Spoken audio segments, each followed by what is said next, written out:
जय हिंद फ्रेंड्स, मैं बलराम सिंह आपसे दोस्तों का अपने इस YouTube channel ignite peak academy में हार्दिक स्वागत है, अभिनंदन करता हूं। आशा करता हूं कि आप सभी स्वस्थ व आनंद होंगे। तो पिछली क्लास में हम लोगों ने इलेक्ट्रोड विभव, मानक इलेक्ट्रोड विभव क्या है तथा मानक हाइड्रोजन इलेक्ट्रोड के बारे में कुछ महत्वपूर्ण जानकारियाँ प्राप्त की थी। आज की क्लास में हम वैद्युत रसायन के एक बहुत ही महत्वपूर्ण टॉपिक नर्श समीकरण के बारे में जानने वाले हैं। तो ये नर्श समीकरण क्या है? नर्श समीकरण में जो जर्मनी के एक वैज्ञानिक थे नर्श, उन्होंने बताया कि अगर किसी भी इलेक्ट्रोड की जो स्थितियां हैं वो मानक स्थिति में ना दी गई हों तो उसका इलेक्ट्रोड विभव हम किस तरीके से प्राप्त कर सकते हैं। इसके लिए उन्होंने एक समीकरण दिया और उनकी इसी समीकरण को नर्श समीकरण के नाम से जाना जाता है। तो चलिए जानते हैं क्या है नर्श समीकरण। तो इसमें लिखेंगे हम कि जर्मन वैज्ञानिक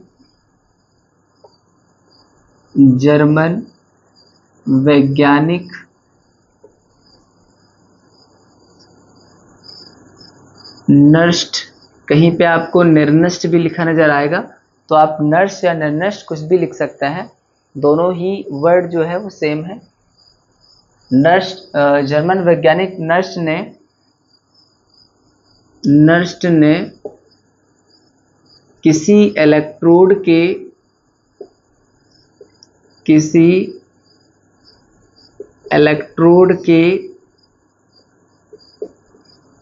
इलेक्ट्रोड विभव को ज्ञात करने के लिए किसी इलेक्ट्रोड के इलेक्ट्रोड विभव को ज्ञात करने के लिए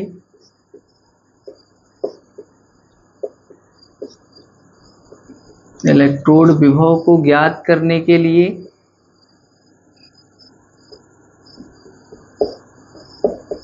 एक समीकरण दिया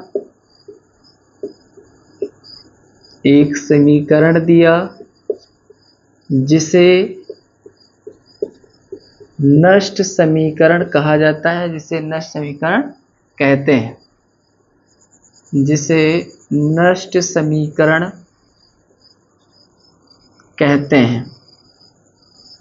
तो क्या हो गया इसके नियम में? जर्मन वैज्ञानिक नष्ट ने किसी इलेक्ट्रोड के इलेक्ट्रोड विभव को ज्ञात करने के लिए एक समीकरण दिया जिसे नष्ट समीकरण कहते हैं। इसके अनुसार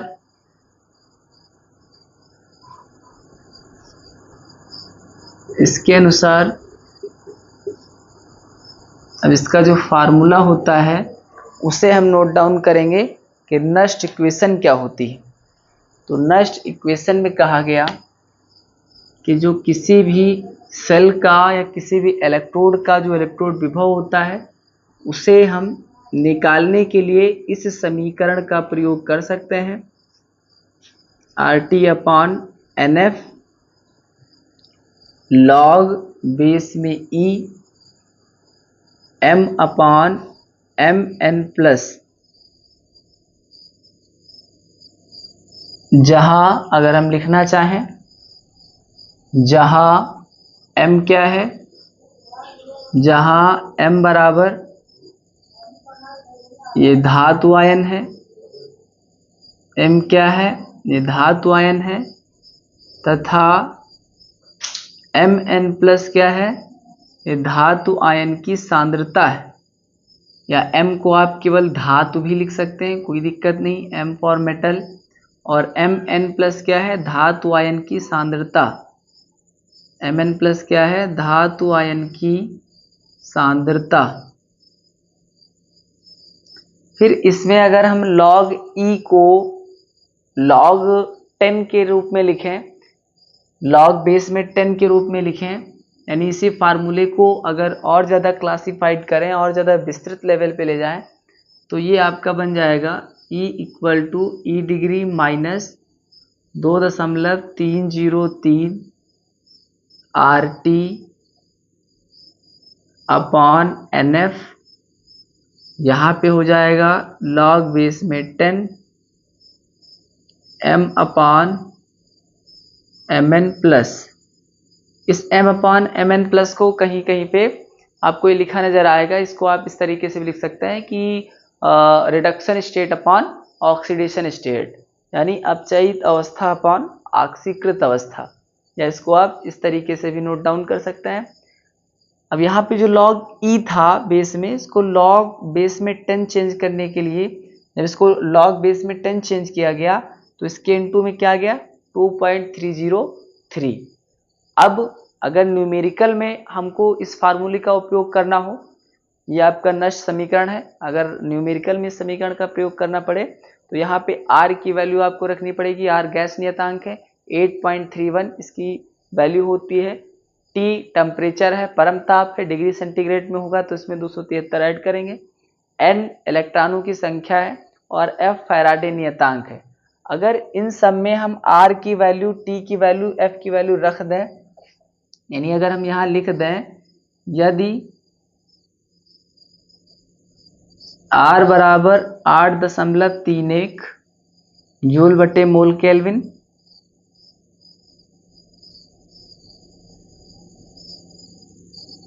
और T इक्वल टू, ये परम ताप है, टेम्परेचर है, और F है फैराडे नियतांक। फैराडे नियतांक इसका मान होता है 96,500। इसकी गैस नियतांक की और दिए गए टेम्परेचर की वैल्यू अगर हम रख दें तो इस फार्मूले को न्यूमेरिकल के लिए और आसान आप बना सकते हैं। ये हो जाएगा 0.0591 बटे n, और अगर हम यहाँ से m बराबर 1 कर दें तो ये बन जाएगा आपका log 10 1 बटे mn प्लस। और इसी फार्मूले का प्रयोग करके हम न्यूमेरिकल्स को आसानी से सॉल्व करते हैं, क्योंकि अब आपको इसमें ज़्यादा कैलकुलेशन करने की कोई आवश्यकता नहीं होती है, क्योंकि यहाँ से 2.303 R और T और F की वैल्यू 96,500 इसको कैलकुलेट किया जाता है तो कितनी वैल्यू आती है 0.0591। जहाँ अगर आप लिखना चाहें कि N क्या है या E क्या है, कैपिटल E बराबर ये इलेक्ट्रोड विभव है, किसी सेल का इलेक्ट्रोड विभव है, इलेक्ट्रोड विभव। फिर उसके बाद में E डिग्री क्या है, ये मानक इलेक्ट्रोड विभव है, मानक इलेक्ट्रोड विभव, मानक इलेक्ट्रोड विभव। N क्या है, इलेक्ट्रॉनों की संख्या, इलेक्ट्रॉनों की संख्या जिनका स्थानांतरण होता है, इलेक्ट्रॉनों की संख्या। बाकी Mn प्लस ये धातु आयन की सांद्रता है, M क्या है, धातु है, R गैस नियतांक इसकी वैल्यू इतनी होती है, F फैराडे नियतांक इसकी वैल्यू 96,500 होती है, T परम ताप है। यह आपका हर क्वेश्चन में अलग अलग होगा। तो नष्ट समीकरण में क्या बताया गया कि किसी भी इलेक्ट्रोड का इलेक्ट्रोड विभव जब उसकी मानक स्थिति नहीं दी गई है तो उसको किस तरीके से निकाला जा सकता है, उसके लिए जो समीकरण दिया नष्ट ने उसे ही नष्ट समीकरण कहा गया है। और इसके जो फार्मूले हैं, इसका बेसिक फार्मूला ये है, इसको जब हमने लॉग बेस ई को लॉग बेस 10 में चेंज किया तो यहाँ पे 2.303 से मल्टीप्लाई हो गया। फिर जब हमने R, T और F की वैल्यू को रख करके इसको सॉल्व किया तो आ गया 0.0591 अपॉन में n। इससे आपका जो कैलकुलेशन है वो थोड़ा सा शॉर्ट हो जाएगा और इसका प्रयोग करके हम किसी भी न्यूमेरिकल को आसानी से सॉल्व कर सकते हैं जो नष्ट समीकरण पे बेस्ड होते हैं। अब इतना आप लोग नोट कर लीजिए। फिर इसके बाद में हम लोग बात करेंगे नष्ट समीकरण के अनुप्रयोग, यानी कहाँ कहाँ पे नष्ट समीकरण का प्रयोग किया जाता है।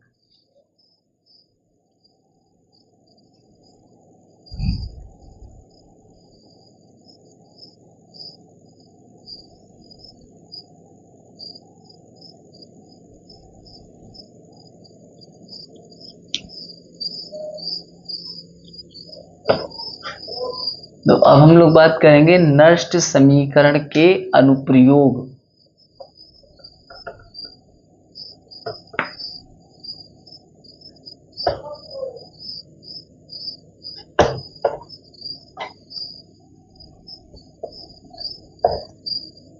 नष्ट समीकरण के अनुप्रयोग, नष्ट समीकरण के अनुप्रयोग। इसका जो सबसे पहला अनुप्रयोग है वो किसी सेल का इलेक्ट्रोड विभव ज्ञात करने में नष्ट समीकरण का प्रयोग किया जाता है। तो लिखेंगे किसी सेल का या किसी इलेक्ट्रोड का, किसी सेल या किसी इलेक्ट्रोड का इलेक्ट्रोड विभव ज्ञात करने के लिए, इलेक्ट्रोड विभव ज्ञात करने में सबसे पहला अनुप्रयोग इसका क्या हो गया, किसी इलेक्ट्रोड का इलेक्ट्रोड विभव ज्ञात करने में हम नष्ट समीकरण का प्रयोग करते हैं। दूसरा पॉइंट इसका हो जाएगा जैव रसायन में, जैव रसायन में भी जो आपका नष्ट समीकरण है इसका प्रयोग किया जाता है। और इसका जो तीसरा अनुप्रयोग है ये है विश्लेषणात्मक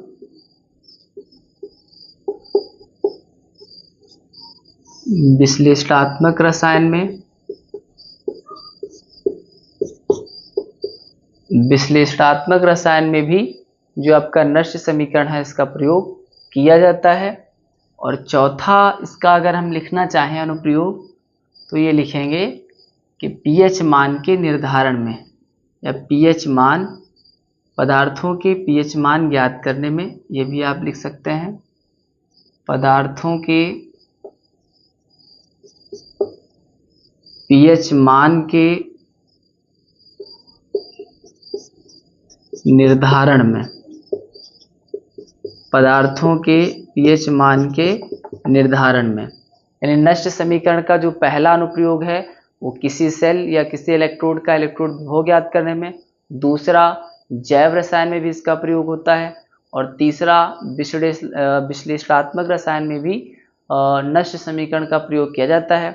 और चौथे में हम कह सकते हैं कि पदार्थों का जो पीएच मान होता है उसको निर्धारित करने में भी नष्ट समीकरण का प्रयोग किया जाता है। अब इसके बाद में आप लोग इसे नोट कर सकते हैं। तो हम लोग बात करते हैं नष्ट समीकरण पर आधारित एक न्यूमेरिकल की, जिससे जो आपका नष्ट समीकरण का कॉन्सेप्ट है ये और भी अधिक बेहतर तरीके से समझ में आ जाएगा। तो चलिए जानते हैं क्या है क्वेश्चन। क्वेश्चन में कहा गया है कि 25 डिग्री सेंटीग्रेड पर एक जिंक धातु की क्षण 0.1 मोलर जिंक सल्फेट के विलयन में डूबी हुई है।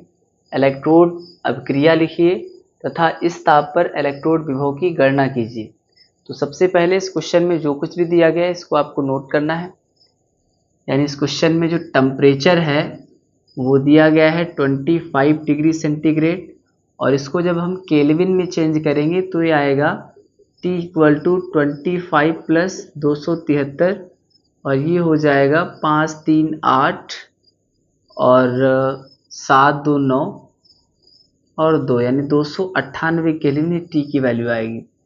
फिर इसमें जो धातु की क्षण जिंक सल्फेट का जो इसमें सांद्रता दी गई है जिंक की, यानी Mn+ अगर हम लिखें इसमें तो ये दिया गया है 0.1 m।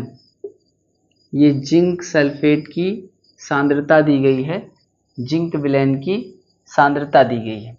फिर इसके बाद में अब हमको लिखना है कि ये इलेक्ट्रोड अभिक्रिया इसकी क्या होगी।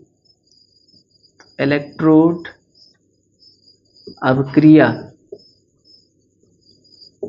इलेक्ट्रोड अभिक्रिया इसकी हो जाएगी कि जो जिंक है ये 2 इलेक्ट्रॉनों को त्यागता है और इसलिए इस पर 2 बार प्लस आवेश आता है। ये इसकी इलेक्ट्रोड अभिक्रिया हो जाएगी। यानी जो जिंक धातु है ये जब 2 इलेक्ट्रॉनों का त्याग करता है तो इस पर 2 बार प्लस चार्ज आ जाता है। फिर इसके बाद में जो ई डिग्री है Zn2+ Zn का, यानी जो जिंक का मानक अपचयन विभव होता है उसका मान होता है -0.76 वोल्ट। कितना होता है? -0.76 706 वोल्ट ये जिंक का मानक अपचयन विभव होता है, यानी इसे हम कहते हैं कि मानक इलेक्ट्रोड विभव जो जिंक का है वो इतना होता है। अब नष्ट समीकरण का जो फार्मूला होता है उसको हम लगाएंगे। नष्ट समीकरण से लिखेंगे, नष्ट समीकरण से क्या फार्मूला होता है, E equal to E degree minus 0.0591 बटे n लॉग बेस में 10 1/mn प्लस, ये फार्मूला आपको लगाना है log 1/mn प्लस, यानी धातु आयन की सांद्रता को हम यहाँ पे 1 कर देते हैं। जब m/mn प्लस होता है तो m की वैल्यू हम क्या रख देते हैं, 1 रख देते हैं। अब यहाँ से इस फार्मूले में जो वैल्यू हैं उनके वैल्यूज के मान रखने हैं, उनको पुट करना है। ई डिग्री की वैल्यू कितनी निकली है, ये निकली है माइनस का 0.76 माइनस 0.0591 बटे n। कितने इलेक्ट्रॉनों का ट्रांसफर हो रहा है, 2 इलेक्ट्रॉनों का ट्रांसफर हो रहा है, यानी 2 इलेक्ट्रॉन त्यागे जा रहे हैं, तो यहाँ n की जगह पर क्या रखना है, 2 रखना है।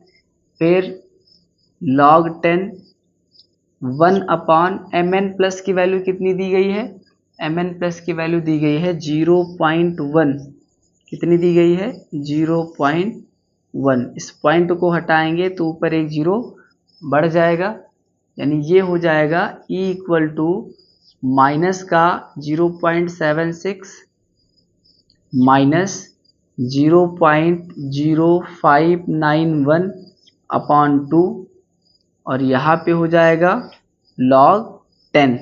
बेस में भी क्या होगा, बेस में भी 10 होगा, log बेस में 10 और 10 अपॉन में 1 लिखा नहीं जाता, चूँकि जो log 10 होती है उसकी वैल्यू कितनी होती है, log बेस में 10 की वैल्यू होती है 1। तो ये क्या हो जाएगा, ये बन जाएगा E इक्वल टू, अब जिसके अपॉन में कुछ नहीं होता है उसे हम 1 मानेंगे। अब चूंकि इसके हर को बराबर करना है, तो अगर आप 2 से मल्टीप्लाई हर में करेंगे, डिनोमिनेटर में करेंगे, तो आपको अंश में भी 2 से मल्टीप्लाई करना पड़ेगा, यानी ऊपर ये कितना आ जाएगा, ऊपर आएगा ये 2 छंग 12, 2 सत्ते 14 और 1 15, और 1 आप नोट कर देंगे। फिर इसके बाद में 2 संख्या बाद में दशमलव लगा, यहाँ दशमलव लगा देंगे, माइनस लगा तो माइनस लगा देंगे, माइनस। अब यहाँ पे 2 हाई है तो 1 से आप मल्टीप्लाई करेंगे, 1 से, तो उसमें कोई परिवर्तन नहीं होगा, जो संख्या पहले से लिखी हुई है उसे आप वैसे ही लिखेंगे। अपॉन में क्या हो जाएगा, दोनों संख्याओं के हर बराबर हो गए तो इसे आप एक बार नोट कर सकते हैं, और इनटू में log 10 की वैल्यू क्या है 1 हो जाएगी, तो इसे आप इनटू में 1 कर सकते हैं। अब इसे आप इतना नोट कर लीजिए, फिर इसको आगे सॉल्व करके जो इलेक्ट्रोड विभव है जिसे हम कैपिटल E बोलते हैं उसके मान को निकाल देंगे, इतना नोट कर लीजिए।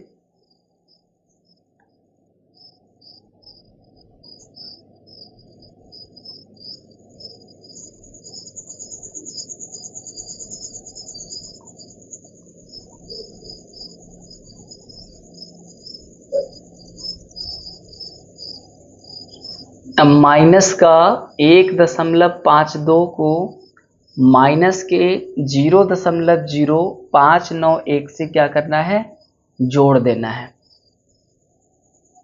तो इसको जोड़ेंगे तो कितना आएगा, ये आएगा, ये 1.52 है, इसमें हमको जोड़ना है 0.0591, ये हमको जोड़ना है, क्योंकि इनटू में 1 है तो यही संख्या हो जाएगी 0.0591।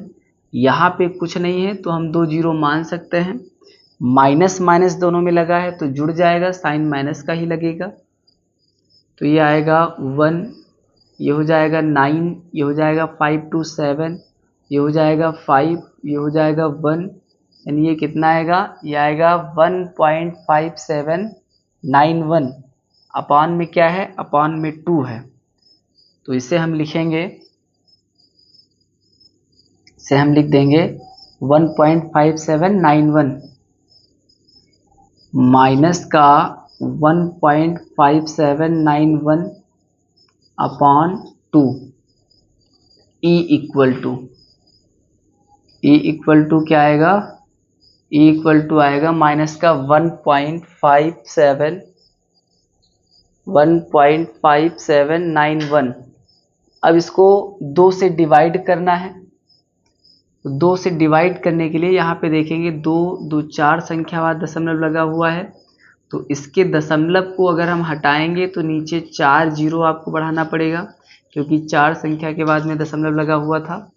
अब इसे आप लिख सकते हैं capital E equal to minus का 15791 अपॉन 2 इंटू 10 की पावर, जितने जीरो हैं इसको आप पावर में चेंज कर देंगे, 10 की पावर 4 हो जाएगा। अब 2 से इसको आप जब काटेंगे तो आएगा 2 7 जा 14, 1 बचेगा, ये हो जाएगा 17 हो जाएगा।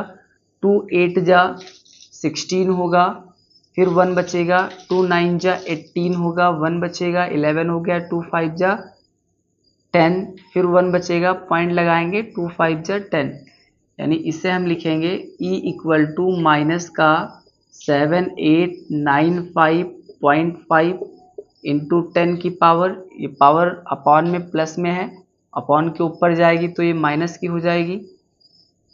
अब इस दशमलव को अगर हम 1 2 3 4 अंकों तक आगे खिसकाएं, अगर इस दशमलव को हम 4 अंकों तक विस्थापित करें तो पीछे से आगे की ओर जब भी हम दशमलव को विस्थापित करते हैं तो पावर सदैव प्लस में आती है, और जब भी हम किसी संख्या के आगे से पीछे की ओर दशमलव को विस्थापित करते हैं तो पावर माइनस की हो जाती है। यानी यहाँ पे हम इसको लिख सकते हैं ई इक्वल टू कितने अंक तक हम दशमलव को आगे खिसका रहे हैं, तो इसको हम ले जा रहे हैं 7895, इसको मानेंगे इंटू 10 की पावर प्लस 4। ये पॉइंट यहाँ पे लगेगा, तो इस पॉइंट की स्थिति को निर्धारित करने के लिए हम आगे जीरो लगा सकते हैं, 0.7895, और इस 5 को हम छोड़ सकते हैं क्योंकि दशमलव के 4 अंकों तक हमने ऑलरेडी संख्याओं को लिख लिया है। पीछे से हमने 4 अंकों तक दशमलव को आगे की ओर विस्थापित किया तो पावर प्लस में आ जाएगी। ये पावर आपकी पहले से ही माइनस में थी, तो माइनस की पावर और प्लस की पावर ये कट जाएगी, तो जो कैपिटल ई की वैल्यू आएगी ये कितनी आ जाएगी, तो कैपिटल ई की वैल्यू आ जाएगी, यानी इलेक्ट्रोड विभव की वैल्यू आ जाएगी माइनस का 0.7895 वोल्ट। यही आपका इस क्वेश्चन का आंसर हो जाएगा। यानी इसमें इलेक्ट्रोड विभव का मान कितना आ जाएगा, ये आ जाएगा माइनस का 0.7895 वोल्ट। यानी इस क्वेश्चन में क्या करना था, सबसे पहले जो क्वेश्चन में आपके दिया गया था टेम्परेचर दिया गया था, उस टेम्परेचर को हम नोट डाउन करेंगे। फिर उसके बाद में इलेक्ट्रोड अपक्रिया के बारे में पूछा गया था, हमने इलेक्ट्रोड अपक्रिया लिख दी। फिर उस इलेक्ट्रोड अपक्रिया से हमको ये पता चलेगा कि कितने इलेक्ट्रॉनों का स्थानांतरण हो रहा है, और उसी के अकॉर्डिंग हम n की वैल्यू को उतना ही रख देंगे। यानी जितने इलेक्ट्रॉनों का स्थानांतरण हो रहा है, जिंक है तो 2 इलेक्ट्रॉनों का हो रहा है, तो n बराबर हम 2 रख करके इसको सॉल्व करेंगे, नष्ट समीकरण का प्रयोग करेंगे, सारे मानों को उसमें रख करके हल करेंगे, तो आपका जो इलेक्ट्रोड है, जो इलेक्ट्रोड विभव है, उसका मान निकल आएगा। इस तरीके क्वेश्चंस को सॉल्व करने में हमको एक छोटे से फार्मूले का और भी याद रखना है, एक छोटे से फार्मूले को और भी ध्यान में रखना है कि मान लो कि किसी सेल का अगर मानक इलेक्ट्रोड विभव ना दिया गया हो और आपको निकालना हो, तो उसका एक फार्मूला होता है कि ई डिग्री, अगर हम किसी भी सेल का या किसी भी इलेक्ट्रोड का मानक इलेक्ट्रोड विभव निकाल रहे हैं, तो ये होता है ई डिग्री कैथोड माइनस ई डिग्री एनोड। कैथोड के मानक अपचयन विभव से एनोड के मानक अपचयन विभव को माइनस कर देते हैं, और इस तरीके से आपका जो सेल है, जो आपका इलेक्ट्रोड है, उसका मानक इलेक्ट्रोड विभव निकल आता है। इस तरीके के फार्मूले का प्रयोग करके अगर आपके क्वेश्चंस में नहीं दिया गया है तो उसको आप इस तरीके से निकाल सकते हैं। तो इतना आप लोग नोट कर लीजिए। इस तरीके से आज हम लोगों ने नष्ट समीकरण जैसे महत्वपूर्ण टॉपिक को समाप्त किया। इसके आगे क्लासेस अगले वीडियो में होंगी, तब तक के लिए पढ़ते रहिए। बढ़ते रहिए। Thank you. जय हिंद, जय भारत।